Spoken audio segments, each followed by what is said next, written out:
Hello friends, welcome back to my channel Earth Mom Dehradun और मैं हूं ज्योति। स्वागत करती हूं आप सबका अपने चैनल में। तो जो चैनल में नए हैं प्लीज चैनल को सब्सक्राइब करना बिल्कुल मत भूलिए। साथ ही बेल आइकन जरूर हिट कीजिए ताकि मेरे आने वाली हर वीडियो का नोटिफिकेशन आपको सबसे पहले मिल जाए। सो आइए आज का वीडियो स्टार्ट करते हैं। सो फ्रेंड्स, मेरे थंबनेल से आपको आइडिया लग गया होगा कि मैं आज किसके बारे में बात करने वाली हूँ। तो जहाँ पे हम मलिक फैमिली की बातें कर रहे हैं तो मलिक फैमिली में से ही आज किसी एक इम्पॉर्टेंट शख्स के बारे में हम लोग बात कर रहे हैं, क्योंकि इनके बारे में मैंने भी आज ही सुना और सुन के मुझे बहुत बुरा लगा। सो मुझे लगा कि इनके बारे में भी बात करनी बहुत जरूरी है, क्योंकि मैं चाहती हूँ कि ऑडियंस तक हर किसी के बारे में जिनको वो फॉलो करते हैं, उनके रिलेटिव्स, उनके जानने वाले नियर डियर्स के बारे में पता होना बहुत जरूरी है। क्योंकि जब हमें आधी अधूरी इन्फॉर्मेशन मिलती है ना, तो उससे हम लोगों के अंदर कंफ्यूजन डेवलप होता है और उसी कंफ्यूजन को क्लियर करने के लिए मैं आप सबके लिए वीडियोस बनाती हूँ।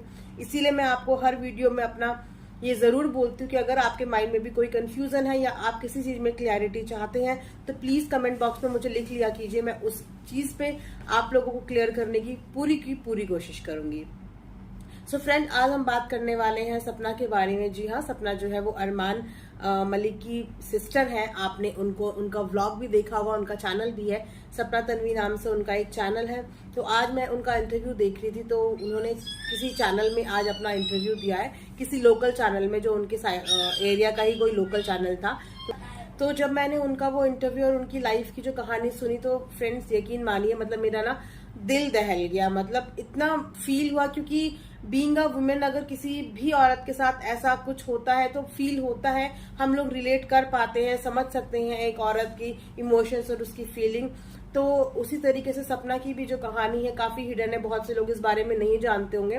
तो आज मैं आपको सपना की ही स्टोरी बताती हूँ। तो सपना की शादी जो है वो बहुत ही कम उम्र में हो गई थी। जैसे गांव देहात में शादियां होती ही हैं, लड़कियों को ज्यादा पढ़ाया भी नहीं जाता और कम उम्र में उनकी शादी करा दी जाती है। तो उसी तरीके से सपना की भी शादी कम उम्र में करा दी गई थी और शादी के काफी साल तक जो सपना को ना बेबी नहीं हुआ और इस वजह से ससुराल साइड से उसको इतना टॉर्चर किया जाता था, उसके हस्बैंड द्वारा और उसकी इन-लॉज द्वारा, सास द्वारा, नंदों द्वारा उसे बहुत ज्यादा टॉर्चर किया जाता, यहाँ तक कि उसके साथ कई दफा हाथापाई भी हो जाती थी। और इस वजह से जो है ना वो इन सब चीजों का सामना कर रही थी। लेकिन वही बोलते हैं ना कि हमारे को लड़कियों को बचपन में ही ये सिखा दिया जाता है कि बेटा आपका ये पराया घर है, ससुराल ही तुम्हारा अपना घर होता है। तो बेटी के माइंड में ना माँ बाप ये चीज बचपन से ही डाल देते हैं और जब शादी हो जाती तब तो एक जिम्मेदारी जैसे माँ बाप के सर से उतर जाती है। और जब आप बेटी को इतना फ्रीडम ही नहीं दोगे कि वो आपको आके अपनी तकलीफ बता पाए, तो कोई भी बेटी अपने माँ बाप को परेशान करना नहीं चाहती। वो नहीं चाहती कि उसकी किसी भी दुख तकलीफ की वजह से उसके माँ बाप भी परेशान हो। तो यही कुछ सपना के साथ भी हुआ।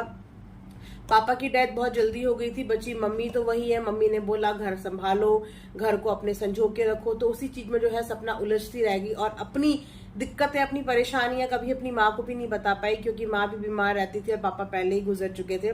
घर की उनकी जो है वो कंडीशन ठीक नहीं थी, बहुत ही ज्यादा बुरी कंडीशन थी घर की। चलते चलते चलते 11 साल के बाद उनके घर में बेटी पैदा हुई, यानी कि उसकी बेटी तन्वी। लेकिन ससुराल वाले बेटी पैदा हुई थी तो बिल्कुल भी प्यार नहीं करते थे, बिल्कुल भी सपोर्ट में नहीं थे और झगड़ा, लड़ाई, कलेश ये इनके घर में कंटिन्यू रहा।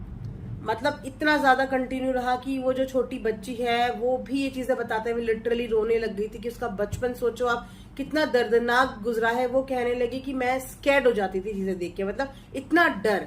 अगर किसी बच्चे के सामने उसकी माँ को मारा जा रहा है इतनी बेरहमी से, तो आप खुद सोचिए कि उस बच्ची के मानसिक और इमोशनली वो लड़की कितना सफर कर रही होगी, एक बच्ची।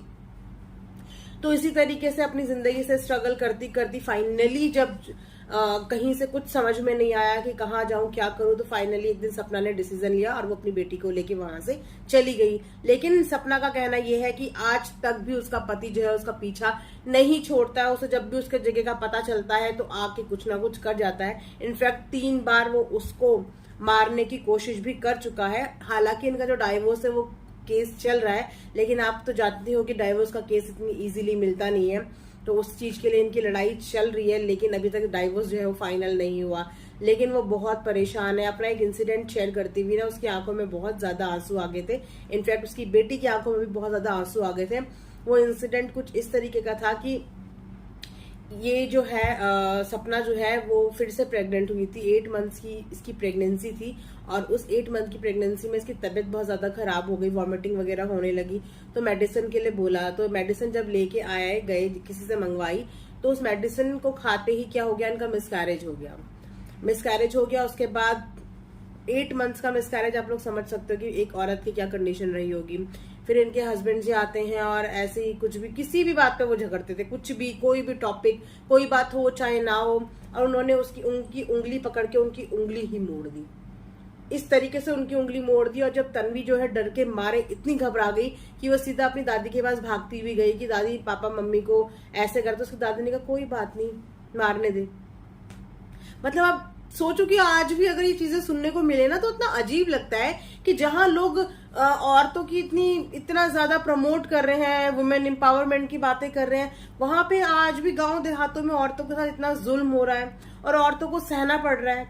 सोच के भी बड़ी हैरानी होती है। तो उसके बाद जब डॉक्टर के पास लेके गए तो डॉक्टर ने बोला ये कैसे टूटी, तो उसने बोला मैं गिर गई थी, मेरे चोट लग गई। डॉक्टर ने कहा ये तो चोट लगने की है ही नहीं, ये तो जबरदस्ती टूटी हुई की है। तो वहां पे उसका पति बड़े चौड़ में बड़े खुश होकर कहता है हाँ तो मैंने तोड़ दी। बताइए, तो इतनी सब उसकी जिंदगी में इतनी सब कहानियां हैं जो आज तक इस दुख दर्द को झेल रही है। लेकिन उसके बाद भी जब उससे अरमान मलिक के बारे में पूछा गया कि आप उनके बारे में क्या बोलना चाहेंगी, आप लोगों की ऐसे ऐसे वीडियोस जो है सामने, तो भी उसने हाथ जोड़ के यही बोला सबसे कि मुझे इस बारे में कोई बात नहीं करनी।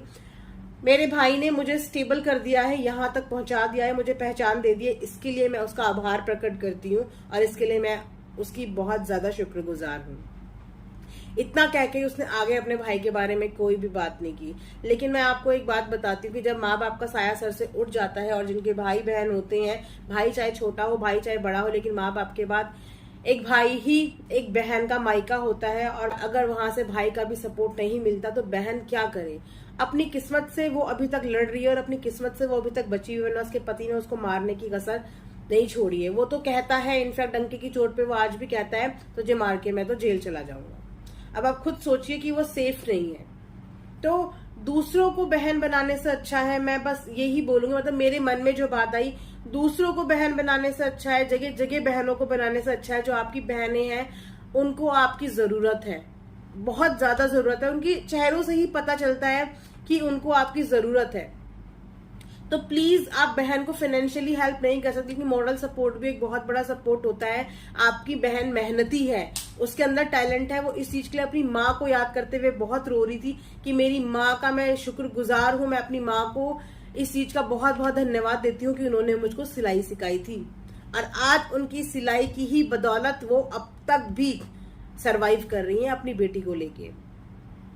तो बहनें आपकी मेहनती हैं, लेकिन उन बहनों को भाई का साथ की बहुत जरूरत। जिस तरीके से आप अपने साथ 4-4, 5-5 बॉडीगार्ड्स लेके चलते हैं अपने परिवार को सेफ फील कराने के लिए, आपने उनके इर्द गिर्द अच्छी खासी सिक्योरिटी रखी हुई है, उसी तरीके से आपकी बहन की भी सिक्योरिटी का प्लीज ध्यान रखिए। उनकी भी जान मान को खतरा है। उन्होंने आज ओपनली ये बात इंटरव्यू में बोली है कि उनकी भी जान मान को खतरा है। तो प्लीज आप उनका भी ध्यान रखिए। खून के रिश्ते इतनी जल्दी ना टूटते हैं ना भुलाए जाते हैं। आप लोगों के बीच में जो भी मनमुटाव है हर परिवार में होता है, हर भाई बहन के बीच में होता है, लेकिन इसका मतलब ये नहीं होता कि हम खून के रिश्तों को बिल्कुल ही भूल जाएं। जब उनको आपकी जरूरत है तो आपको उनके लिए जरूर खड़ा होना चाहिए। पैसे तो कमाए जाते हैं, हाथ की धूल है, आज किसी के पास है कल किसी के पास ना हो, आज किसी के पास नहीं है कल किसी के पास आ जाए, लेकिन एक मोरल सपोर्ट इंसान को बहुत ज्यादा स्ट्रांग फील कराता है। तो प्लीज अरमान, आप अपनी बहन का जो है सपोर्ट कीजिए। वो आज बहुत रो रही थी, जिन्हें देख के सच मानिए कि बहुत बुरा लगा।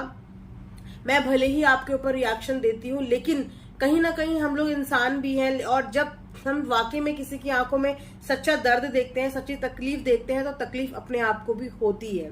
तो आज वही तकलीफ आपकी बहन और आपकी बहन की बेटी की आंखों में नजर आई है। तो प्लीज आप लोगों के बीच में जो भी गिले शिकवे हैं उन्हें दूर कीजिए और आपस में पैचअप कीजिए, समझौता कीजिए, ताकि आपकी बहनें भी आपका परिवार का हिस्सा है और वो भी सेफ फील करें।